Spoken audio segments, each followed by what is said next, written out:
அன்புள்ள திருநெல்வேலி மாவட்ட அரசு விழாவில்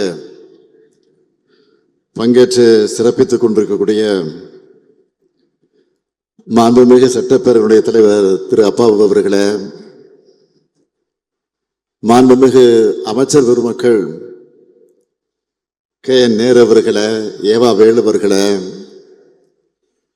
KKSSR ராமச்சந்திரன் அவர்களே, தங்கம் தென்னரசு அவர்களே, கீதா ஜீவன் அவர்களே, ராஜகண்ணப்பன் அவர்களே, மா சுப்பிரமணியம் அவர்களே, மனோ தங்கராஜ் அவர்களே, நாடாளுமன்ற உறுப்பினர்கள், என்னுடைய அருமை தங்கை திருமதி கனிமொழி கருணாநிதி அவர்களே, திரு ராபர்ட் புரூஸ் அவர்களே, ராணி அவர்களே, சட்டப்பேரவை உறுப்பினர்கள் அப்துல் வகாப் அவர்களே, ரூபி மனோகரன் அவர்களே, முன்னாள் சட்டப்பேரவையுடைய தலைவர் ஆவுடையப்பன் அவர்களே, முன்னாள் அமைச்சர்கள் மைதீன் கான் அவர்களே, சுரேஷ் ராஜன் அவர்களே, பூங்கோதை அவர்களே, தொடக்கத்தில் அனைவரையும் வரவேற்று எழுந்திருக்கக்கூடிய மாவட்ட ஆட்சித்தலைவர் திரு சுகுமார் ஐஏஎஸ் அவர்களே, மாநகராட்சியுடைய மேயர் திரு ராமகிருஷ்ணன் அவர்களே, மாநகராட்சியுடைய ஆணையர் திருமதி மோனிகா ராணா ஐஏஎஸ் அவர்களே, உள்ளாட்சி அமைப்பினுடைய பிரதிநிதிகளே, அரசு உயர் அலுவலர்களே, நலத்திட்ட உதவிகளை பெறுவதற்காக வருகை தந்திருக்கக்கூடிய பெருமதிப்பிற்குரிய பயனாளி பெருமக்களே, என்னுடைய பாசத்திற்கும் பேரன்பிற்கும் உரிய மகளிர் சுய உதவிக்குழுவை சார்ந்திருக்கக்கூடிய என்னுடைய அன்பிற்கினிய தாய்மார்களே, சகோதரிகளே, பத்திரிகை மற்றும் ஊடகத்துறை சார்ந்திருக்கக்கூடிய நண்பர்களே,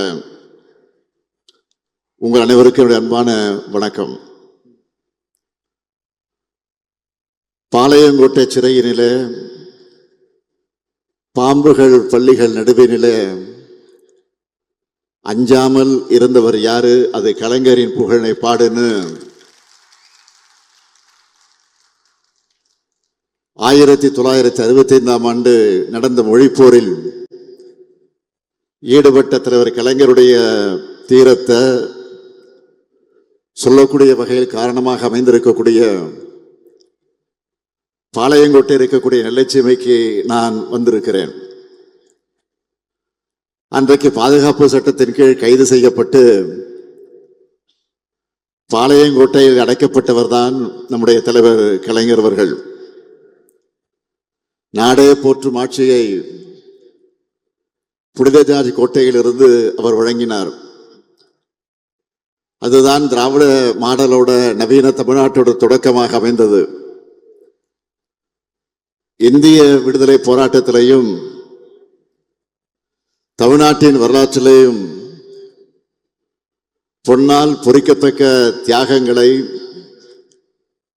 தியாகிகளை தந்திருக்கக்கூடிய மண் இந்த திருநெல்வேலி மண். அப்படிப்பட்ட இந்த நெல்லை மக்களுக்கு ஒரு மகிழ்ச்சியான செய்தியை பகிர்ந்துக்க நான் விரும்புகிறேன். இந்த நெல்லையின் அடையாளமாக விளங்குகிறது நெல்லையப்பர் கோயில். 7ஆம் நூற்றாண்டுல நின்று சீர் நெடுமாற பாண்டியரால் கட்டப்பட்ட இந்த கோயில 700 ஆண்டுகளுக்கு பிறகு புதுப்பிச்சு திருப்பணிகள் செஞ்சவர் நம்முடைய தலைவர் கலைஞர் அவர்கள். நெல்லையப்பர் கோயிலோட வெள்ளித்தேர் 1991 தீ விபத்துல எரிஞ்சு போனது. கடந்த பிப்ரவரி மாதம் நான் இதே நெல்லைக்கு வந்தப்போ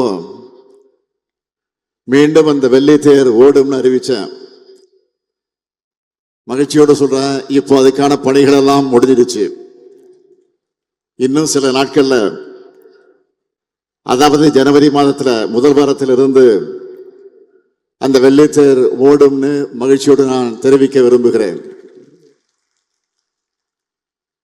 இப்போ நான் மகிழ்ச்சியில் மட்டுமல்ல பெருமையாக இருக்கிறேன்.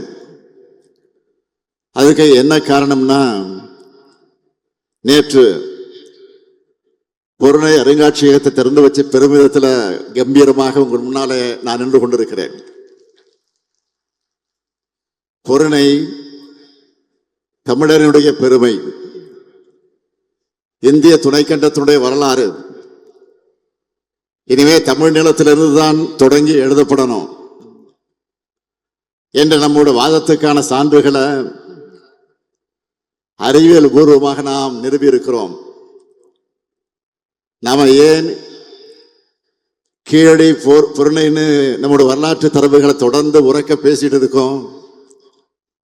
தமிழர்களான நம்முடைய பண்பாடு தனித்துவமானது, முற்போக்கானது, இந்திய துணைக்கண்டத்தோட நாகரிகத்தினுடைய தொட்டிலாகவும் உச்சமாகவும் இருந்தது நம்முடைய தமிழ் மாநிலம்தான். அதுக்கு பல இலக்கிய சான்றுகள் இருக்கிறது. ஆனால் இலக்கியம் மட்டுமே ஒருபோதும் வரலாற்று சான்றாகாது. எனவே அதை அறிவியல் ரீதியாக மெய்ப்பிக்கவும் தொல்லியல் சான்றுகளை சேகரிக்கவும் நாம் மேற்கொள்ளக்கூடிய காலப்பயணம்தான் அகழாய்வுகள். இந்த நிலையிலே தான் கீழடை தொடங்கி பல வரலாற்று இடங்கள்ல நாம் மேற்கொள்ளுகிற அகழாய்வுகளுக்கு ஒன்றிய பாஜக அரசு எப்படியெல்லாம் தடை போடுறாங்கன்னு தொடர்ந்து அம்பலப்படுத்திக்கிட்டு இருக்கோம். அவங்களுடைய எண்ணம் என்ன? தமிழர்களுடைய வரலாற்று தொன்மையை நிரூபிக்கக்கூடிய ஆய்வுகள் எதுவும் நடக்கக்கூடாது. மீறி நடந்தாலும் அந்த ஆய்வு முடிவுகள் வெளியிலே வந்துவிடக்கூடாது. இப்படிப்பட்ட எண்ணம் கொண்ட தமிழ் மீதும் தமிழக மீதும் வெறுப்போடு செயல்படுகிற எதிர்த்துத்தான் நாம் இன்றைக்கு உறுதியோடு எதிர்த்து போராடிக்கிட்டு இருக்கிறோம். இல்லாத சரஸ்வதி நதி நாகரிகத்தை தேடி அலைகிறவங்களுக்கு கண் முன்ன நாம் வெளியிடுகிற ஆய்வுகள் தெரிகிறது இல்லை. அதுக்காக நாம் சோர்ந்து போய்விட முடியுமா? நம்முடைய கடமையிலிருந்து நாம் பின்வாங்க முடியுமா? நம்முடைய வரலாற்றை விட்டு கொடுத்துட முடியுமா? நிச்சயம் முடியாது. 2000 ஆண்டுகால சண்டை இது. இதுல நாம் தோற்ற மாட்டோம். நாமும் தொடர்ந்து அடுக்கடுக்கான சான்றுகளை வெளியிட்டுக் கொண்டே இருக்கிறோம். சான்றுகளை ஆய்வறிக்கைகளை வெளியிட்டா மட்டும் போதுமா?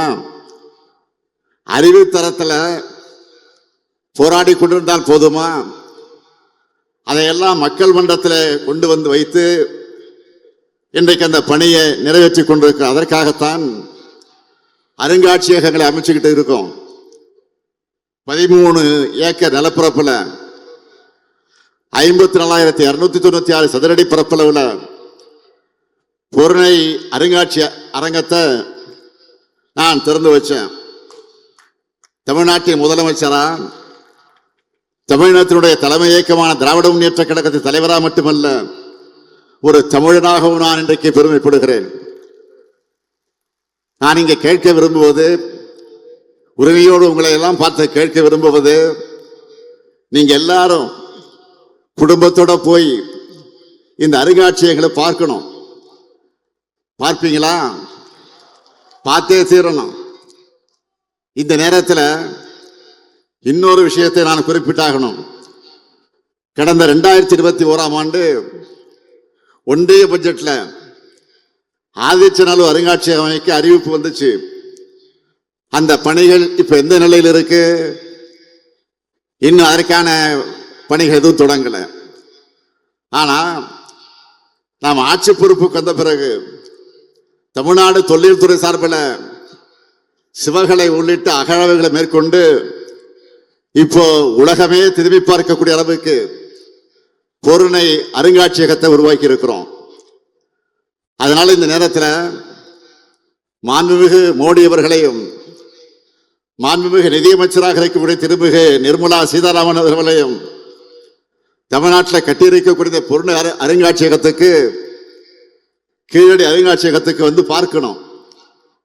இந்த கூட்டத்தின் மூலமாக, இந்த விழாவின் மூலமாக நான் அன்போடு அவர்கள் அழைக்கிறேன். நீங்க வந்து பார்த்தாதான் தமிழருடைய நாகரிகத்தை எந்த அளவுக்கு தொன்மை கொண்டதுன்னு தெரியும். இதை மிகச்சிறப்பாக உருவாக்கி இருக்கக்கூடிய நம்முடைய மாண்புமிகு நிதியமைச்சர் தங்கம் தென்னரசு அவர்களுக்கும், கட்டி எழுப்பியுள்ள மாண்புமிகு அமைச்சர் ஏவா வேலு அவர்களுக்கும், அரசு அலுவலர் அனைவருக்கும் என்னுடைய பாராட்டுக்களை, வாழ்த்துக்களை நான் தெரிவித்துக் கொள்ள விரும்புகிறேன். அமைச்சர் தங்கம் தென்னரசு அவர்கள் தமிழ் ஆர்வலர், தொல்லியல் ஆய்வாளர், இயற்கையின் காதலர்னு பன்முகம் கொண்டவர். இப்படி தமிழ் மேலையும் தொல்லியல் துறையிலையும் பர்சனலா ஆர்வம் கொண்ட ஒருத்தர் இந்த துறைக்கு அமைச்சராக கிடைத்திருப்பதிலே நான் மிகுந்த மகிழ்ச்சி அடைகிறேன். அதேபோல் தொல்லியல் துறையினுடைய செயலாளராக இருக்கக்கூடிய நிதித்துறையினுடைய செயலாளர் திரு உதயசந்திரன் ஐஏஎஸ் அவர்களும், அவரும் ஒரு தொல்லியல் ஆய்வாளர் தான். தமிழ்நாட்டு தனிப்பெருமையை உலகம் ஏற்றுக்கொள்ளக்கூடிய வகையில் உயர்த்தி காட்ட வேண்டும் என்று அக்கறை கொண்டவர் உதயசந்திரன் அவர்கள். இப்படிப்பட்ட ரெண்டு பேரும் சேர்ந்து ஏற்கனவே கீழடி அருங்காட்சியகத்தை உருவாக்கி பார்வையாளர்கிட்ட அது செம்ம இட்டாயிருக்குது. இப்போ பொருணை அருங்காட்சியகத்தை உருவாக்கி தமிழ் சமுதாயத்துக்கு ஒரு மாபெரும் வரலாற்று கடமையை ஆற்றியிருக்காங்க. நம்முடைய திராவிட மாடல் அரசு என்பது ஒரு கட்சியின் அரசு அல்ல, இனத்தினுடைய அரசுன்னு நான் தொடர்ந்து சொல்கிறேன். அதுக்கான பெருமைமிகு சாட்சி தான் கீழடியும் இங்கே அமைந்திருக்கக்கூடிய பொருணை அருங்காட்சியகமும். வெளியில நம்ம எதிர்க்கக்கூடியவங்க, விமர்சனம் செய்யக்கூடியவங்க, தமிழனால திமுக தாயா வேற யாராலையும் இதையெல்லாம் யோசிக்க முடியாதுன்னு மனசுக்குள்ள நிச்சயம் பாராட்டி கொண்டிருப்பாங்க. அது மட்டுமா, இன்றைய தினம் 235 கோடியே 94 லட்சம் 235 கோடியே 94 லட்சம் மதிப்பில் 33 முடிவுற்ற பணிகளை நெல்லை மாவட்டத்தினுடைய மக்களுக்காக நான் திறந்து வைத்திருக்கிறேன்.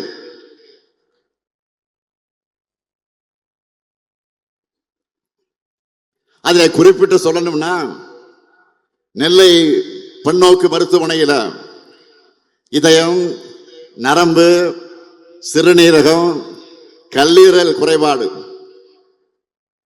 அத்தனை பேருக்கும் சிகிச்சை வழங்க தேவையான நவீன கட்டமைப்புகளையும் கொண்ட மருத்துவமனை கட்டடம் முக்கியமாக இருக்கிறது.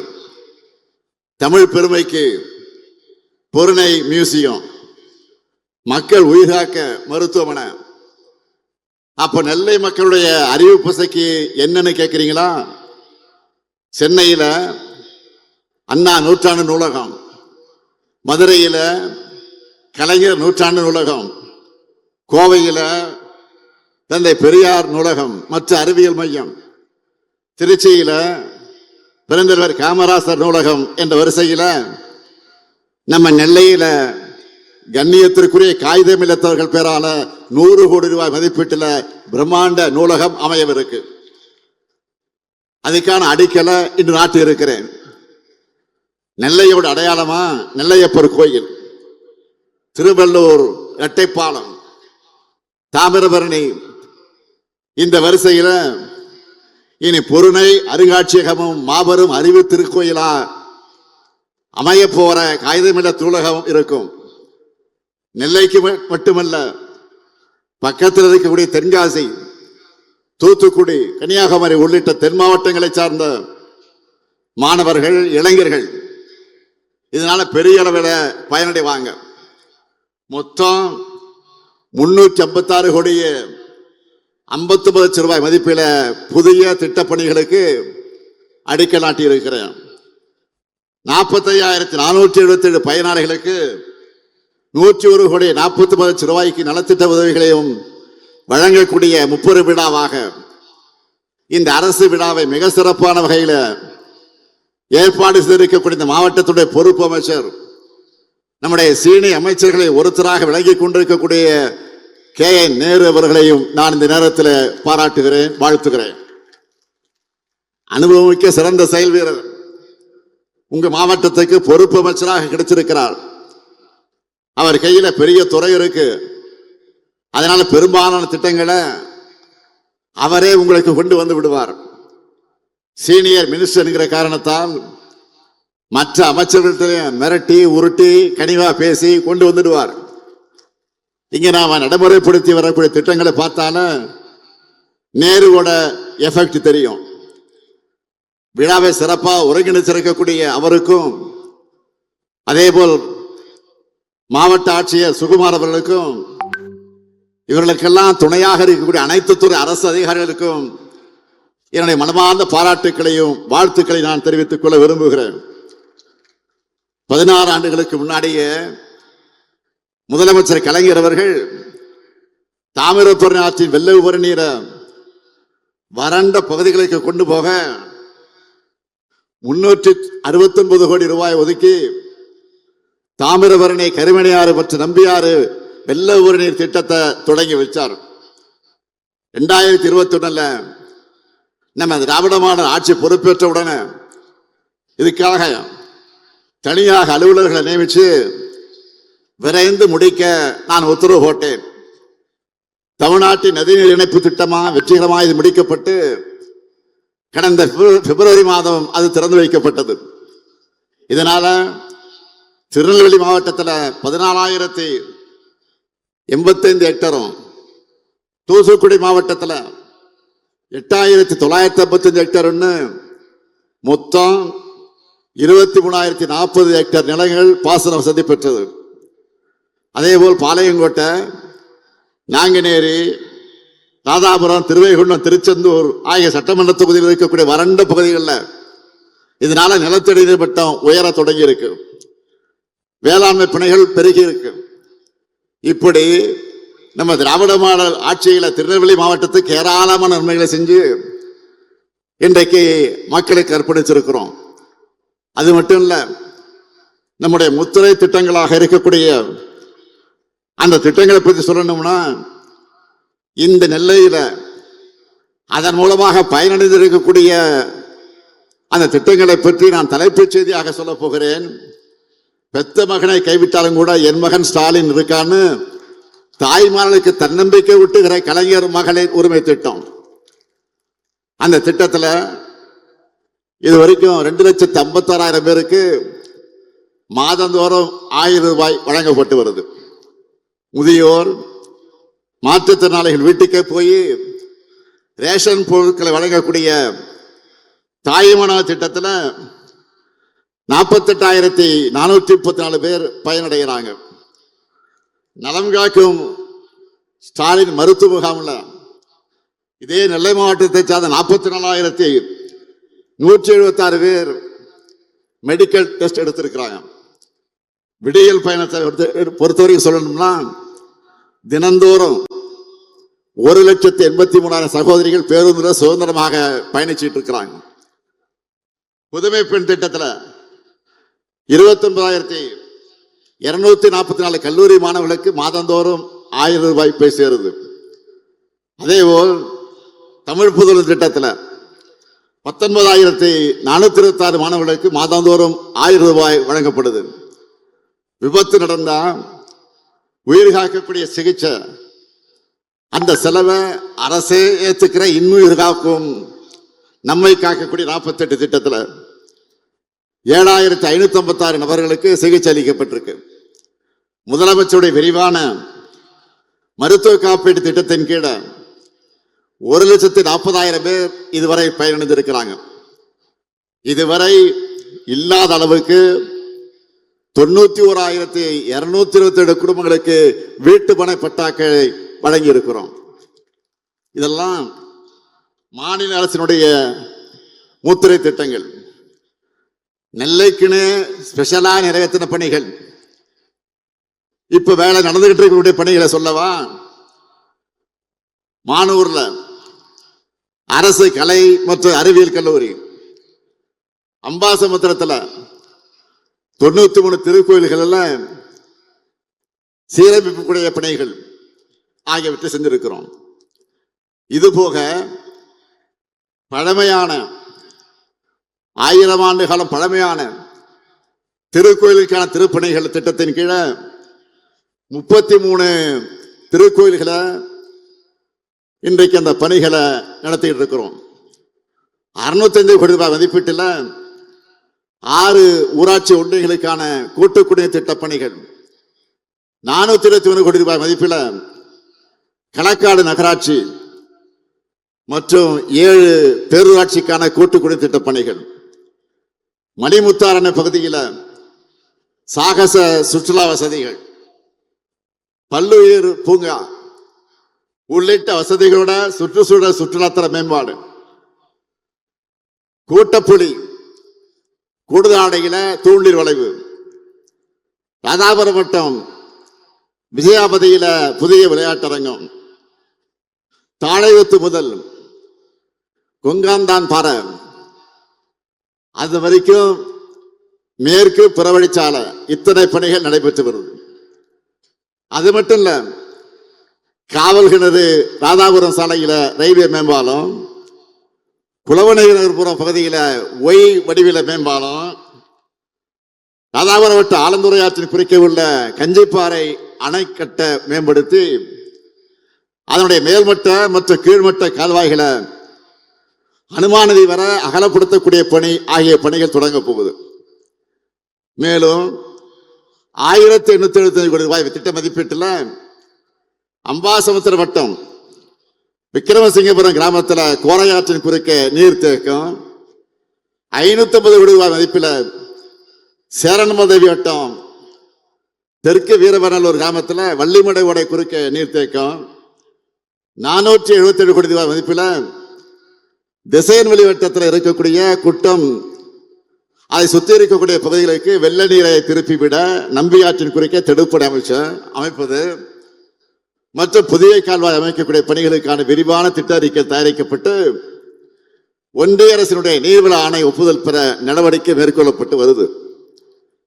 நாங்குநேரியினுடைய கால்வாயை அகலப்படுத்தி புறவழி கால்வாய் அமைச்சு நாங்குநேரி பெரிய குளத்துக்கு கீழ் உள்ள 41 குளங்களை அந்த குளங்களுக்கு தண்ணீர் கொண்டு செல்லக்கூடிய திட்டத்துக்கு விரிவான அறிக்கை தயார் செய்யப்பட்டு வருது. ரொம்ப பெரிய பட்ஜெட்ல செய்யற மெகா திட்டங்களை மட்டும்தான் இப்ப நான் சொல்லி இருக்கிறேன். இன்னும் ஏராளமான திட்டங்கள் இருக்கு, முழுசா சொல்ல நேரம் இல்லை. இத்தனை சொன்னாலும் உங்க ஊருக்கு வந்துட்டு புதுசா அறிவிப்புகளை வெளியிடாம போனா நல்லா இருக்குமா? அப்படியே போனா நேரு சும்மா விடுவாரா? அல்ல, இங்க இருக்கக்கூடிய எம்பிக்கள் எம்எல்ஏக்கள் விட மாட்டாங்க. அதனால நெல்லை மாவட்டத்துக்கான முத்தான 3 அறிவிப்புகளை நான் வெளியிட விரும்புகிறேன். முதல் அறிவிப்பு, திருநெல்வேலி மாநகர் காந்தி நகர் அமைந்திருக்கக்கூடிய ராணி அண்ணா அரசு மகளிர் கல்லூரியில 11 கோடி ரூபாய் செலவில் அனைத்து வசதிகளோடு புதிய மகளிர் தங்கும் விடுதி அமைக்கப்படும்.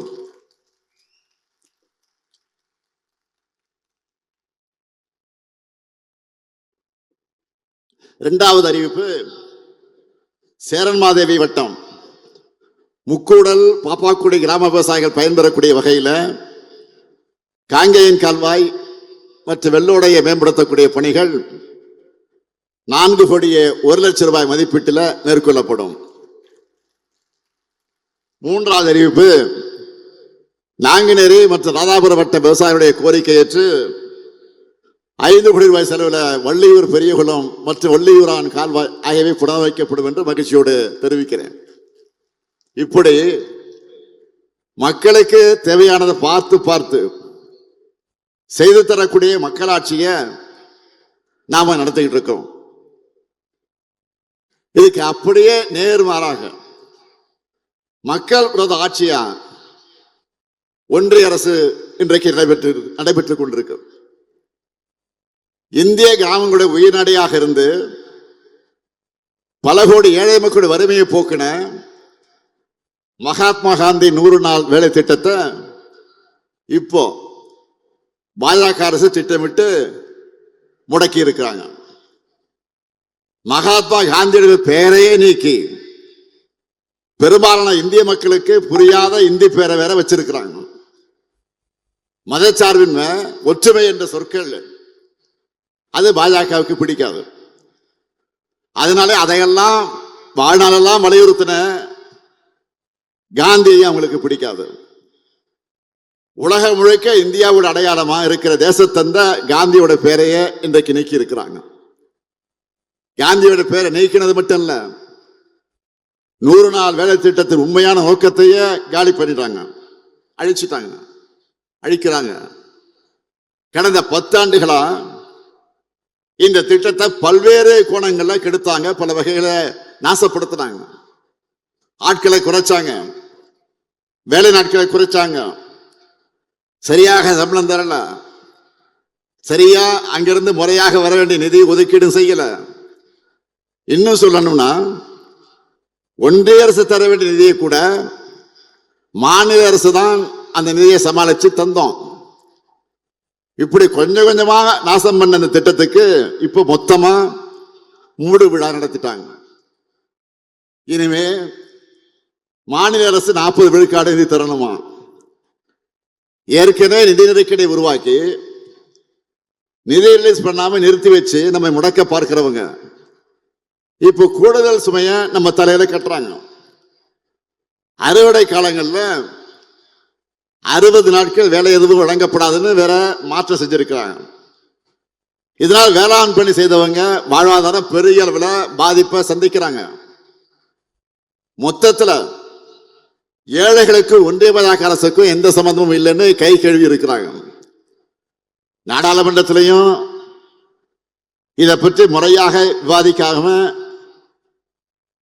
அக்கிரமம் பண்ணாங்க, நிறுத்திட்டாங்க. இதோட விளைவுகள் யாரும் நினைச்சு பார்க்க முடியாத அளவுக்கு மோசமாக இருக்கிறது. அதனால அரசியல் இயக்கங்கள் எல்லாம், செயற்பாட்டாளர்கள், உலக புகழ்பெற்ற பொருளாதார அறிஞர்கள், நோபல் பரிசு பெற்றிருக்கக்கூடிய வல்லுநர்கள் எல்லாம் பலரும் ஒன்றிய பாஜக அரசு முடிவு எதிர்த்து குரல் கொடுத்திருக்கிறாங்க. இது ஒரு வரலாற்று தவறுன்னு எச்சரிக்கை மணியை ஒழிச்சிருக்கிறாங்க.